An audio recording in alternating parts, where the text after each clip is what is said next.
I am, for those of you who do not know me, I am the daughter of a U.S. fighter pilot. I was born in Colombia. My dad was sent to South America to teach the Colombians how to fly helicopters after he fought in World War II in Korea. And I came to the States when I was 17. One day I was shopping for uniforms for my school year, and the next day I was on a plane to Alabama because my dad was kidnapped by the FARC terrorist group.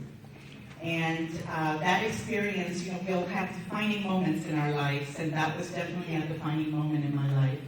But it allowed me to come to the United States. I was born an American citizen due to parental rights. It's the only thing I have in common with Ted Cruz. Oh, God. And I will tell you, Thank God. thank God is the only thing. I will tell you that I moved to Alabama, and I realized then that my English was extremely limited. And I knew that I wanted to go to college, but because of all our emphasis on testing, I was tested, and I did not test well enough to get accepted into a university. And I'd be darned. I was like, I'm going to go to college because I know that's the way to my path to a brighter future. And so I studied. I worked as a waitress. And I went to school for 2 years to prove myself worthy of being accepted to a university. And I ended up going, are you ready? To the University of North Alabama. Oh, wow. I know. Alabama. Anyway. I will tell you. I tell you that story because I want you to know why I'm such a fighter and why I refuse to quit fighting. I know that we can win so many things and so many fights, and I will not back down. So I sent an email recently telling you a story about my dad. And how when I was a little girl, I got suspended from school because I got into a big fight. And it was a fist fight. And this is Colombia, South America. I mean, in the United States, we're not supposed to fight, but imagine Colombia. But in Colombia, we didn't have the issue of racism. We had the issue of classism. And my dad picks me up, and I am frightened. A military man. He was going to let me have it. And instead, he turned around and he asked me, why in the world did you get into a fist fight?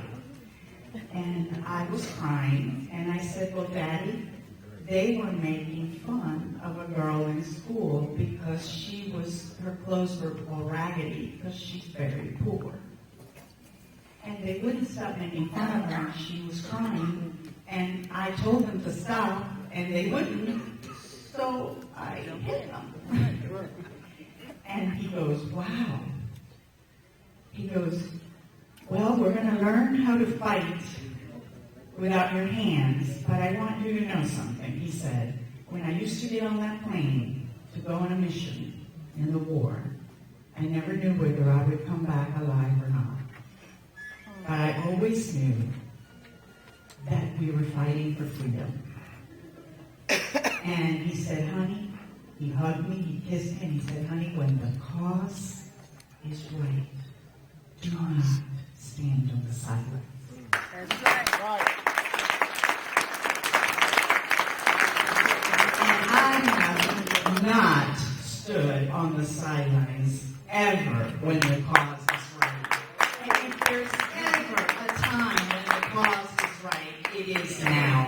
We have a president that we need to stand up and not stand on the sidelines. We need to fight him every step of the way.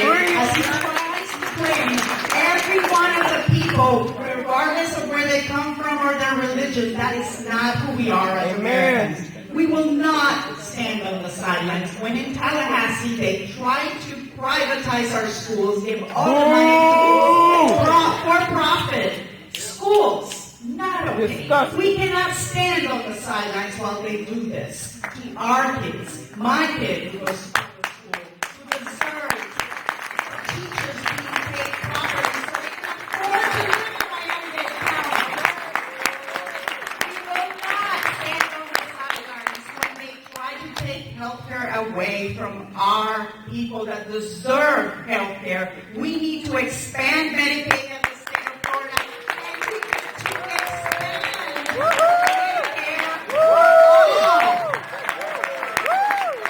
We will not stand on the sidelines when they are charging us for toll after toll after toll.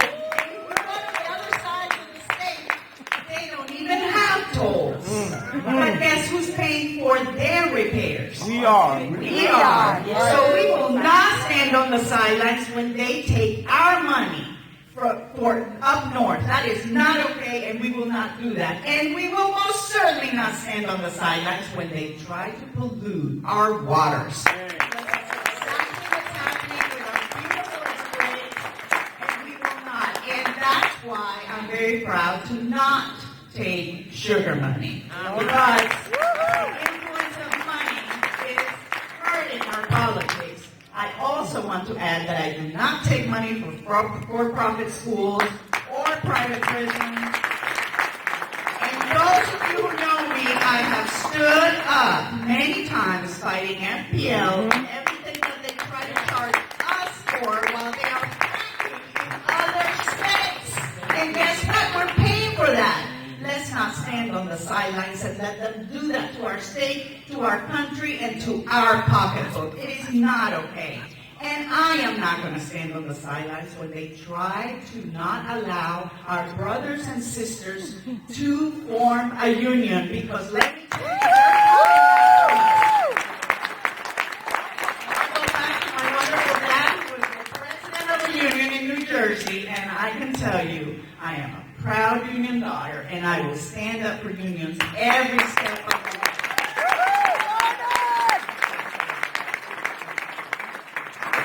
I will also not stand on the sidelines as they try to really ram down our throats all the money and the influence of money. We need public finance. Yeah. We need public finance for campaigns now. I will end with this. We had a very, very tough campaign. I do agree with Anna. It was very tough to see our wonderful Senator Dwight Bullard lose. Yes. And I will tell you, leadership is shown when people stand up when it's not the popular thing to do. For those of you who do not know, I am a Jewish Latina. And Dwight was attacked. Yes, he was. Yes, Yes, he was. during that campaign. He was falsely attacked. Yes. I was proud to stand up for Dwight, not to stand on the sidelines, to speak out, to report a commercial for him on Spanish TV. Because when the cause is right, we will not stand on the sidelines, and real leaders will not.